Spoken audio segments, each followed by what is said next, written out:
A festa de Corpus Christi é a celebração em que solenemente a Igreja comemora a instituição do Santíssimo Sacramento da Eucaristia, sendo o único dia do ano que o Santíssimo Sacramento sai em procissão às nossas ruas.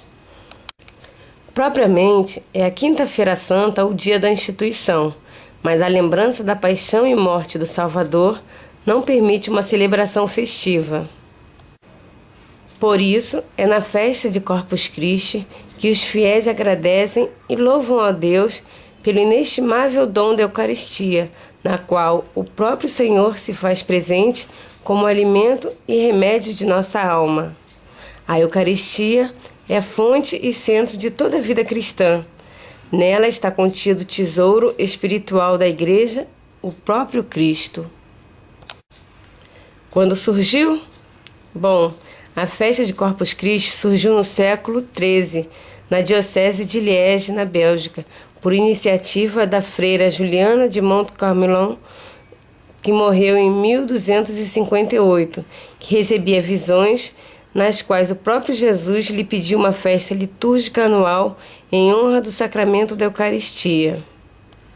Aconteceu, porém, que quando o padre Pedro de Praga, da Boêmia, celebrou uma missa na cripta de Santa Cristina, na Itália, aconteceu um milagre eucarístico.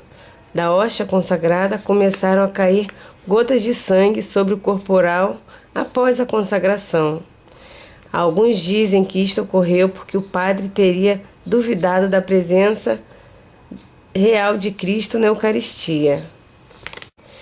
O Papa Urbano IV, que residia em Orvieto, cidade próxima onde aconteceu o fato, onde vivia também São Tomás de Aquino, informado do milagre, então ordenou o bispo Giacomo que levasse as relíquias de lá até Orvieto, e isso foi feito em procissão. Quando o Papa encontrou a procissão na entrada de Orvieto, teria então pronunciado diante da relíquia eucarística as palavras Corpus Christi. Em 11 de agosto de 1264, o Papa emitiu a bula Transiturus do Mundo, onde prescreveu que na quinta-feira, após a oitava de Pentecostes, fosse oficialmente celebrada a festa em honra do corpo do Senhor. São Tomás de Aquino foi encarregado pelo Papa para compor o ofício da celebração. O Papa era um arcediago de Liege e havia conhecido a Beata e percebido a luz sobrenatural que a iluminava e a sinceridade em seus apelos.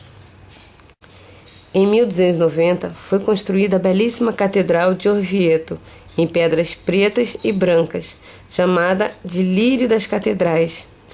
Antes disso, em 1247, realizou-se a primeira procissão eucarística pelas ruas de Liege, como festa diocesana, tornando-se depois uma festa litúrgica, celebrada em toda a Bélgica e depois então em todo o mundo. No século XIV, quando o Papa Clemente V confirmou a bula de Urbano IV, tornou a festa eucarística um dever canônico mundial. Em 1317, o Papa João XXII publicou na Constituição Clementina o dever de se levar a Eucaristia em procissão pelas vias públicas. A partir da oficialização, a festa de Corpus Christi passou a ser celebrada todos os anos na primeira quinta-feira após o domingo da Santíssima Trindade. A celebração normalmente tem início com a missa, seguida pela procissão nas ruas da cidade, encerrando com a bênção do Santíssimo. A tradição dos tapetes. Todo católico deve participar dessa procissão por ser a mais importante de todas que acontecem durante o ano, pois é a única onde o próprio Senhor vai às ruas para abençoar as pessoas, as famílias e as cidades. Aqui no Brasil, a festa passou a integrar o calendário religioso de Brasília em 1961, quando uma pequena procissão saiu da Igreja de Madeira de Santo Antônio e seguiu até a Igrejinha de Nossa Senhora de Fátima. A tradição de enfeitar as ruas surgiu em Ouro Preto, cidade histórica do interior de Minas Gerais. Começaram assim as grandes procissões eucarísticas e também o culto a Jesus sacramentado. Foi incrementado no mundo todo através das adorações solenes, das visitas mais assíduas à igreja e da multiplicação das bênçãos com o Santíssimo no ostensório, por esse cântico cada vez mais admirável. Milagre Eucarístico. Talvez esse seja um dos milagres mais divulgados em todo o mundo. Por volta dos anos 700, na cidade italiana de Lanciano, viviam no mosteiro de São Ligogiano os monges de São Basílio, e entre eles havia um que se fazia notar mais por sua cultura mundana do que pelo seu conhecimento de coisas de Deus. Sua fé parecia vacilante, e ele era perseguido todos os dias pela dúvida de que a hóstia consagrada fosse o verdadeiro corpo de Cristo e o vinho o seu verdadeiro sangue. Mas a graça divina nunca o abandonou, fazendo orar continuamente para que esse insidioso espinho saísse de seu coração. Foi quando, certa manhã, celebrando a Santa Missa, mais do que nunca atormentado pela sua dúvida, após proferir as palavras da consagração, ele viu a hóstia converter-se em carne viva e o vinho em sangue vivo.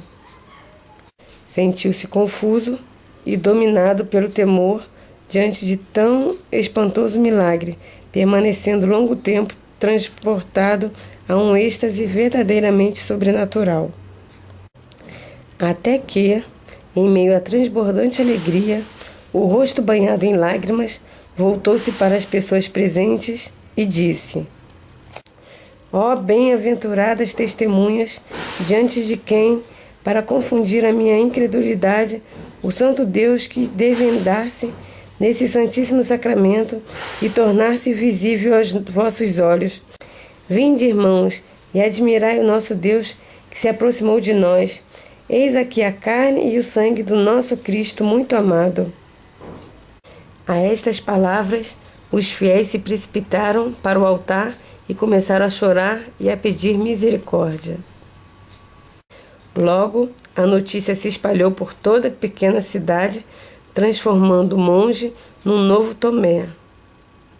A hóstia carne apresentava, como ainda hoje se pode observar, uma coloração ligeiramente escura, tornando-se rósea se iluminada pelo lado oposto, e tinha aparência fibrosa. O sangue era de cor terrosa, entre o amarelo e o ocre, coagulado em 5 fragmentos de forma e tamanhos diferentes. As relíquias foram agasalhadas num tabernáculo de marfim mandado construir pelas pessoas credenciadas do lugarejo. A partir de 1713 até hoje, a carne passou a ser conservada numa custódia de prata e o sangue num cálice de cristal. Aos reconhecimentos eclesiásticos do milagre, a partir de 1574, veio juntar-se o pronunciamento da ciência moderna através de minuciosas e rigorosas provas de laboratório. Foi em novembro de 1970 que os frades menores conventuais, sob cuja guarda se mantém a Igreja do Milagre, desde 1252, chamada de São Francisco, decidiram devidamente autorizados confiar a 2 médicos de renome e idoneidade moral a análise científica das relíquias. Após alguns meses de trabalho, exatamente a 4 de março de 1971, os pesquisadores publicaram um relatório contendo os resultados das análises. A carne é verdadeira carne, o sangue é verdadeiro sangue. A carne é do tecido muscular do coração, miocárdio, endocárdio e nervo vago. A carne e o sangue são do mesmo tipo sanguíneo, AB, e pertence à espécie humana.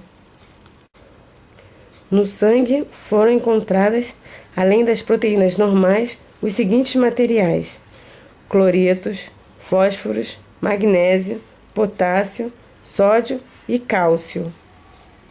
A conservação da carne e do sangue, deixados em estado natural por 12 séculos, expostos à ação de agentes atmosféricos e biológicos, permanece um fenômeno extraordinário. Antes mesmo de redigirem o documento sobre o resultado das pesquisas realizadas em Arezzo, os doutores Linoli e Bertelli enviaram aos frades um telegrama nos seguintes termos: "E o Verbo se fez carne."